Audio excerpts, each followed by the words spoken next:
Comic book people out there, Civil War II issue number 5 just came out from Marvel Comics. This was written by Brian Michael Bendis and illustrated by David Marquez. Small recap about what's happened so far in the Civil War storyline. There's a new Inhuman by the name of Ulysses who has the potential to see the future, which is good or bad depending on the individual's viewpoint. The problem is all of these visions are calculated through an algorithm that Tony Stark discovered is not completely accurate. But Captain Marvel feels as though this is a way to avert huge catastrophes taking place. Unfortunately though, the Hulk, also known as Bruce Banner, has felt the repercussions of this because he's already been killed off by Hawkeye, thinking that the Hulk was going to go in a complete chaotic mess where he's going to go on a rampage and kill everyone. Tony Stark, on the other hand, feels as though this is something that should not be utilized. Being that the algorithms show that it's not always accurate, there's no way of telling whether or not the future will come to pass throughout Ulysses' visions. Which leads us up to this point where Tony Stark has his own team of superheroes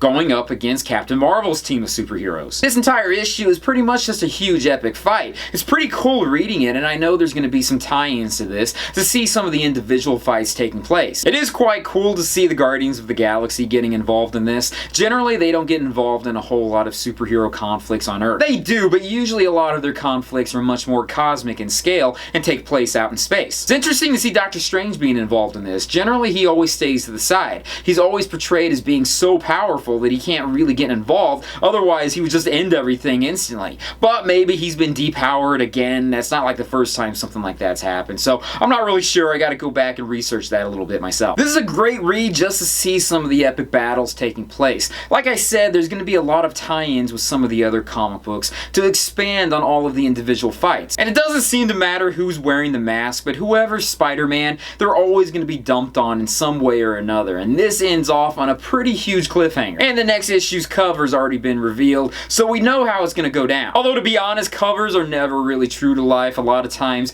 it leads you in one direction when it ends up going in a completely opposite one. So I'm liking this title a lot. I know a lot of people are bored with it, and there's a lot of criticism that Marvel always has to do a huge epic event every summer, but I'm really liking it, and I think this is much better than some of their past ones. So I'll leave it at that. I'm a huge fan of the series so far. If you're interested in getting it, you can get it at pretty much any comic book store anywhere, or you can just go to marvel.com and download it directly from their website. Thank you guys for watching me in this video. Be sure to give a thumbs up, subscribe to my channel, leave a comment down below letting me know what you think about this comic book. Also, check out my Patreon site when you get a chance, and I'd really appreciate it. Thank you guys for watching me, and I'll join you guys in another video very soon. Peace, love, namaste, and I'll see you guys later. Peace. There's a new Hulk title coming out where it's going to be starring Jennifer Walters, but she's dropping the whole she aspect to it. It's going to be interesting because the last title she had, I was really not interested at all. It just seemed like they were trying to make it somewhat comical. This seems like it's going to be so much more serious, and I can't wait to see how they're going to do it.